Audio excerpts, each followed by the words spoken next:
Hey everyone, welcome back. I'm Michael and we're going to be getting right back into some more Reddit stories. If you enjoy the video, make sure to leave a like and subscribe. Now, without further ado, let's begin. This story was posted by a user named CHICKEN POX in the relationship subreddit. The post is titled, "Mother-in-law deliberately infected my daughter with chicken pox. I'm livid. She doesn't think it's a big deal. I can hardly type this out because thinking about it makes me so angry." Earlier this year, my husband and I decided to spend Christmas with his family for the first time since my daughter was born last September. Since they live 12 hours away, we decided to stay for a few weeks before Christmas so they could spend plenty of time with Annie. We arrived early as planned and everything was great. I've had a few disagreements with my mother-in-law Trish in the past over my parenting style, but everything seemed fine. After a day or two of settling in, my husband and I decided to pick up a few gifts from a mall about an hour away before the last-minute rush kicked in. My father-in-law tagged along. Trish said she was happy to take care of Annie. We got back a few hours later and Annie was down for a nap on a blanket I didn't recognize. Trish said one of her friends dropped by and gave it as an early Christmas gift. It looked pretty old and worn, but I figured one of her hippie friends was just recycling it. The next 2 weeks were fine, aside from Trish making a point to prepare meals for Annie from scratch. I mentioned this to my husband and he said to just let her be. Annie mostly mushed the food Trish gave her with her hands or threw the bowls on the floor, as she's been doing lately. Trish said it would take her a while to get used to nutritious meals. I was getting sick of her meddling, but it was only for a few weeks, so for the sake of the holidays, I let it slide. The day after Christmas, Annie was really unsettled and wouldn't stop fidgeting and crying. I took her temperature and she had a fever, so I kept an eye on her for the next few days, and thankfully it started to go down. This morning, she started to get a rash and blisters on her arms and legs, and I freaked out. I was packing a bag to drive to see a doctor when Trish asked where I was going. I told her Annie had a rash and that I was taking her to see a doctor. She got a weird smug smile on her face and told me there was nothing to worry about. When I asked her what she was talking about, she said, without even looking at Annie, that what she had was just chicken pox. I asked her how she could possibly know that, and she casually admitted that one of her friend's grandkids had chicken pox a few weeks ago. She said she asked them to wipe a blanket over the child's arms, legs, and face and bring it to her house. At this point, I couldn't believe what I was hearing, so I asked if that blanket was the gift Annie was sleeping on. She said it was. I lost my temper. To be honest, I don't really remember what I said because I was up most of the night for 2 days checking on Annie. I just unleashed on Trish, asking what the hell was wrong with her. My husband and father-in-law came to try to calm things down, but Trish dug in her heels and said chickenpox was the best and most natural thing for Annie to build up her immunity. I already have a vaccination schedule in place with my pediatrician, and Annie was booked to get immunized for chickenpox at 18 months. We drove to see the doctor and he confirmed she had chickenpox. He said I would have to cut Annie's nails short and might have to tape socks on her hands while she sleeps because kids so young can scratch until they bleed, which can leave scars. On the drive back, my husband started making excuses for Trish, saying that she was only doing what she thought was best. I couldn't believe he was defending her, and we fought most of the way home until I told him to stop talking to me. Annie's been scratching like crazy, and I just had to tape socks over her hands. Trish tried to talk to me when we got back, but I told her to get out of my sight. We were meant to stay until Wednesday, but I just finished packing up our stuff so we can leave first thing in the morning. I'm so angry I can't even think. Whenever I hear Trish moving around in the kitchen, my heart starts beating faster, and I feel like going out there and grabbing her by the hair. I don't ever want to see her again or let my daughter see her again. What can I say to make her and my husband realize the enormity of what she's done?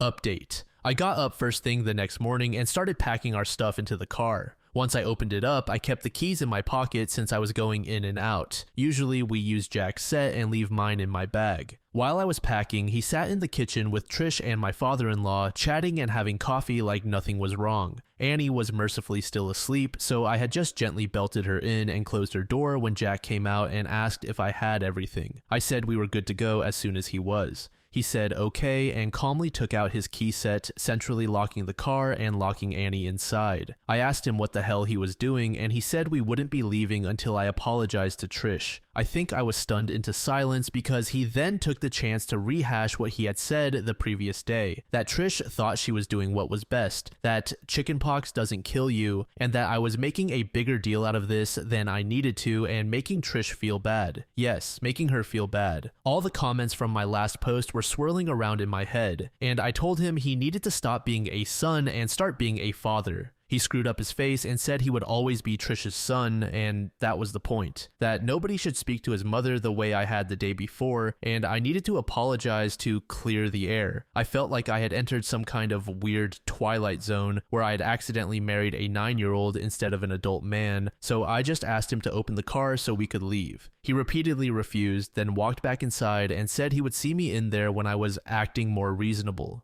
You can probably guess what happened next. I'd left my bag on the passenger seat, so he probably assumed my keys were in there. Nope. I waited 30 seconds, then just hopped into the car and drove away. My phone blew up with a million calls from him, Trish, and my father-in-law. Eventually, my mom, dad, and my sister Jess, who I'm super close with, called as well. I'd briefly texted Jess about what was happening the day before, but she was stunned to get the full blow-by-blow. By the time I was on the open road, I asked her to phone Jack and tell him he could walk home for all I cared. Once she heard my side of the story and not Jack's, she calmed down significantly. Mom, Dad, and Jess offered to start driving and meet me halfway so I could switch with one of them and wouldn't have to drive the full 12 hours by myself in one day. I was so grateful to see them that I pretty much broke down in a truck stop parking lot while blubbering that I loved them. They all took turns driving while I rested. It was super reassuring to talk it over and hear that Trish and Jack were the unreasonable ones. Once we got back, I stayed at my parents' overnight, and they said I could stay as long as I needed.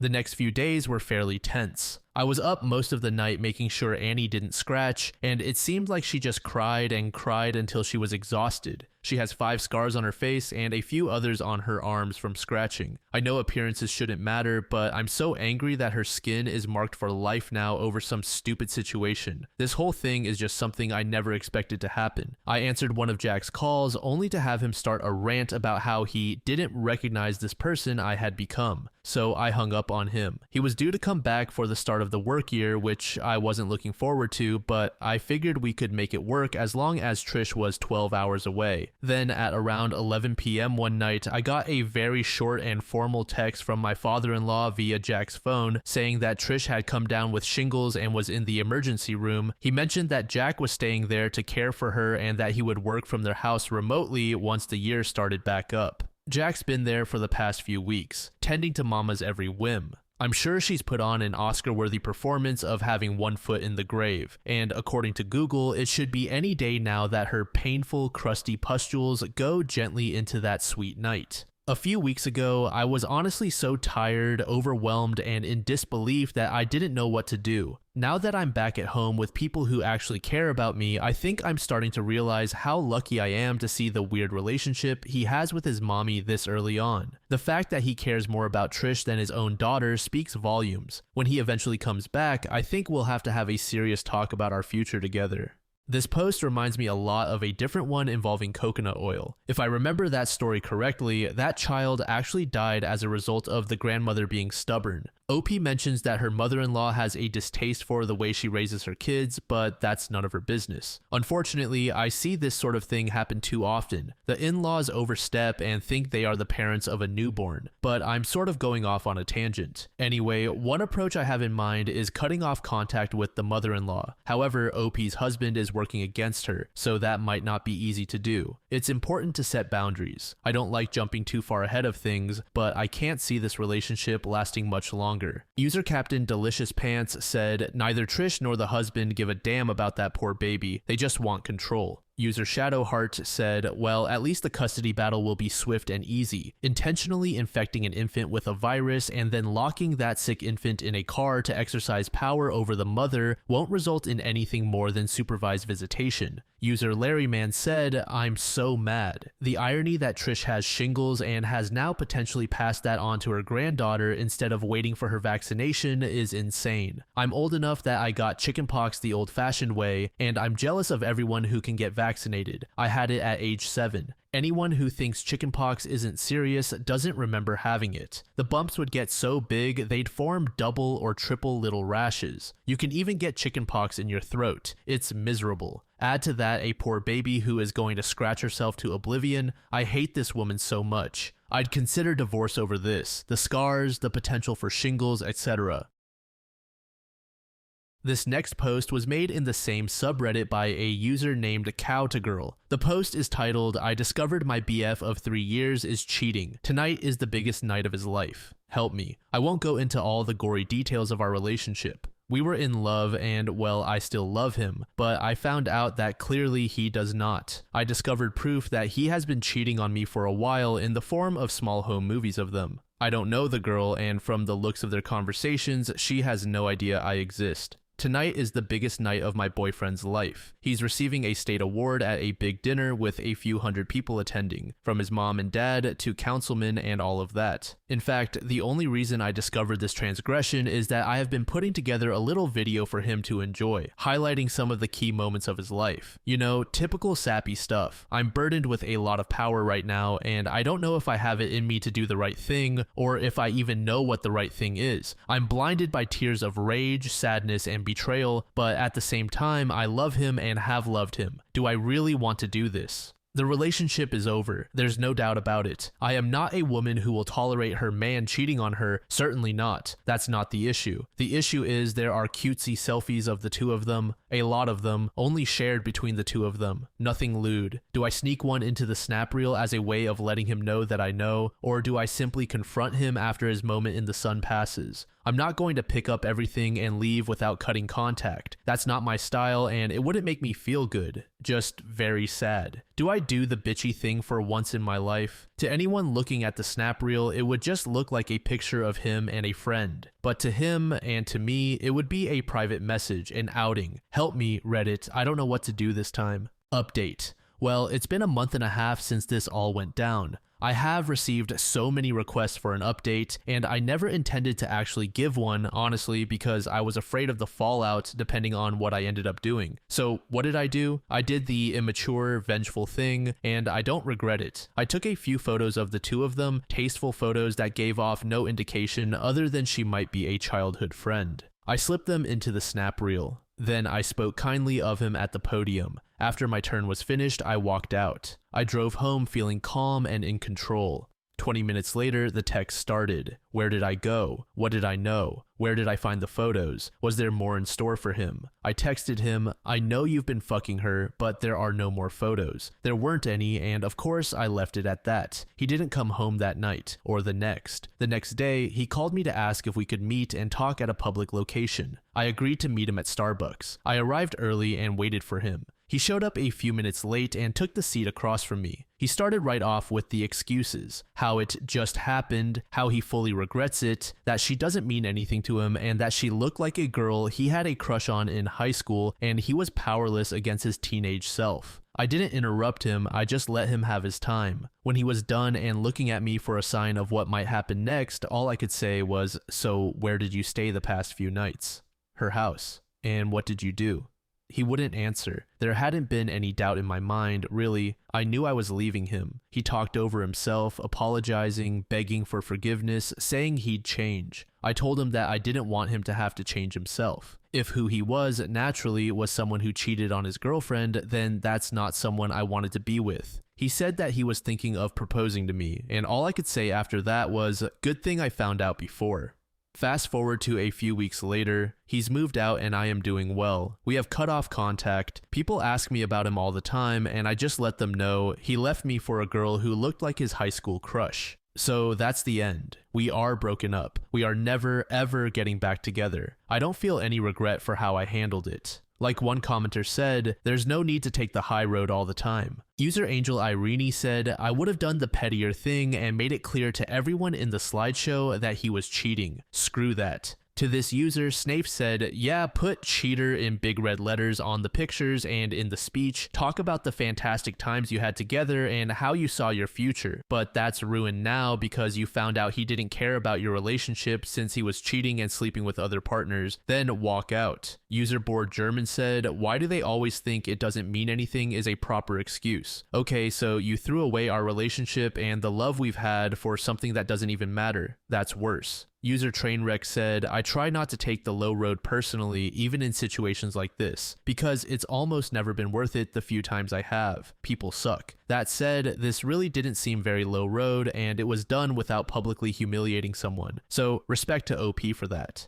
Cheaters generally deserve public humiliation, but screw it. Why bring ourselves down to their level?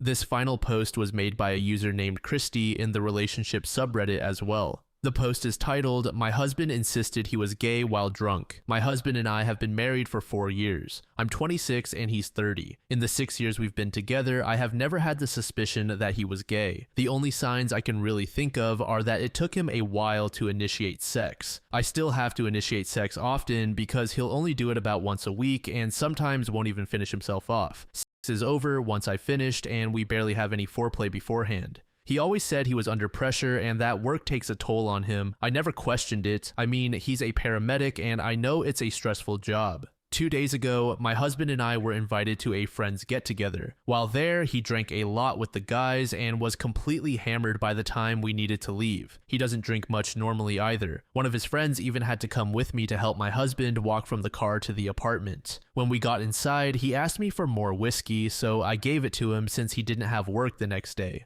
He drank quite a bit of it. I'm tired, so I decided to head off to bed. I went to give him a kiss, like usual. As soon as I started bringing my face closer to his, he leaned back so far that he almost fell off the chair. He had this really confused or disgusted look on his face and I laughed at first. But then when I went to kiss him on the cheek, he pushed my face away. Then he looked at me really shocked and said, "No, I'm gay." So I backed off and went to bed. I couldn't sleep all night. After 6 years together, why would he say that now? But now that I think of it, I wouldn't be surprised if he was. The next day, we were having breakfast and he was extremely hungover. I started telling him how drunk he was last night and he just laughed. Then I told him about what he did and said, and he looked straight up at me really worried. I must have looked really upset because right after that he said, "Everyone says stupid things when they're drunk. Forget about it." Then he walked off saying he needed a shower. He's been a little distant ever since. Maybe I'm reading into this too much. I don't know. It's bothering me a lot and for some reason I feel very hurt. I'd appreciate some help.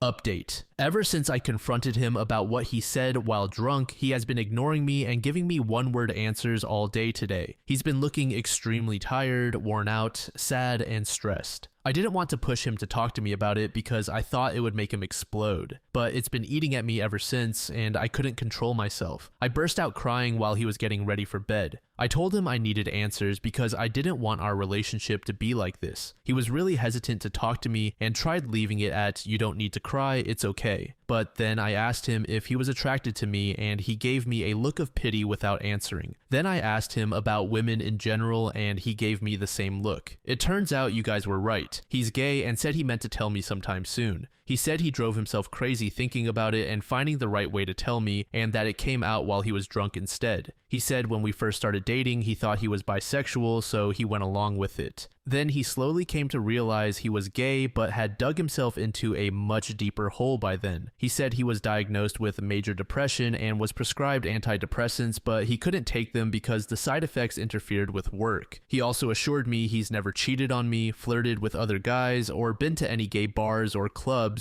and said he had no intention of doing so. I do believe him though, because I know he's not that kind of person. Also, his daily routines are the same: work, gym, and then straight home. He barely uses his phone for any other purpose but calls. It doesn't have a passcode on it either, and he leaves it lying around everywhere. For some odd reason, I don't feel as angry and upset as I thought I would now that I know what's been going on, but I feel like I'm handling this too well and might break down sooner or later. He said the only way he can be fair to me at this point is if we get a divorce. So we agreed on that. He said he'd tell his friends, his family, and my family exactly what happened, so nothing is left in the dark. I guess it all makes sense now. When I first met him, he was a really happy and spirited person, and when I look at him now, that happiness is completely gone. Thanks for the advice. It really helped prepare me for what went down today, and I appreciate it. Now, any tips on moving on would also be helpful.